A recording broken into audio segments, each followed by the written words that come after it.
Баршаңызға қайырлы күн. Бүгін сіздермен үй жағдайында осындай дәмді және де жұмсақ болып шығатын нанның рецептімен бөлісетін боламын.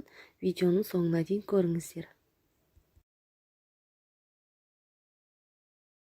Бізге қажетті заттардың барлығының мөлшерін мен описанияға міндетті түрде жазып қалдыратын боламын. Ең алдымен құрғақ ыдысымызға жылы сүт, жылы су, ашытқы, тұз, қант, сметана және де сұйық майды құйып, барлығын араластырамыз.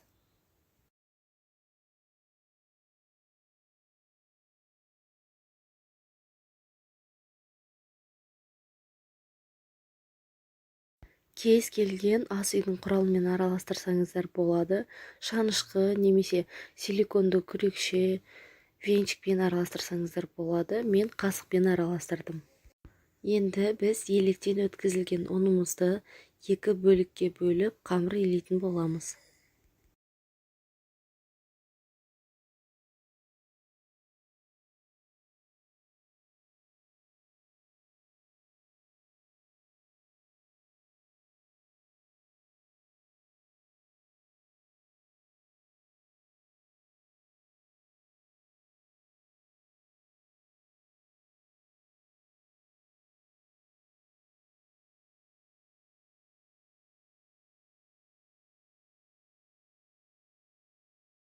Біздің қамырымыз жұмсақ болып шығады.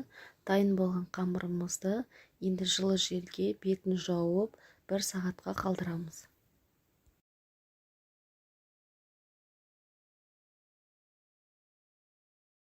Ашыған қамырымыздың бетін кішкене осылай басып, тағы да жарты сағатқа қалдырамыз.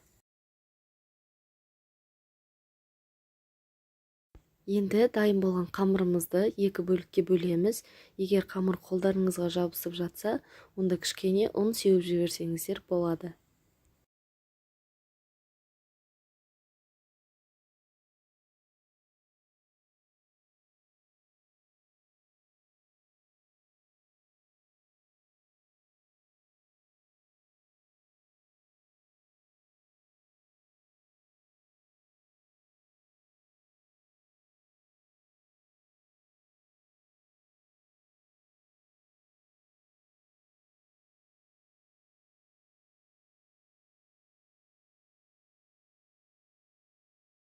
Енді қамырымызды осындай формаға орналастырып, ешқандай оқтауды қолданбай-ақ қолымыздың көмегімен шет жақтарын басып, осылай нанымызды жаятын боламыз.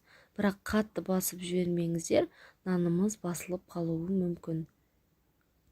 Енді нанымызды көтерілгенше 10 минутқа бетін жауып қоямыз.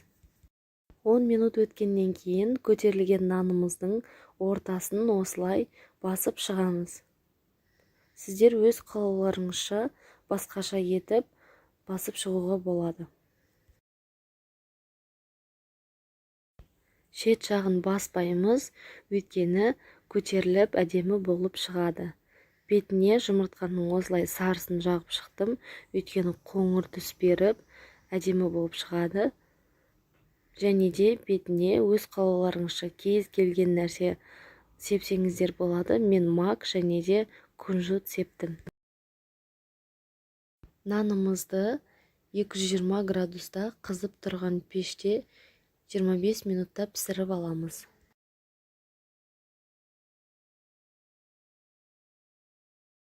Міне біздің нанымыз пісіп шықты.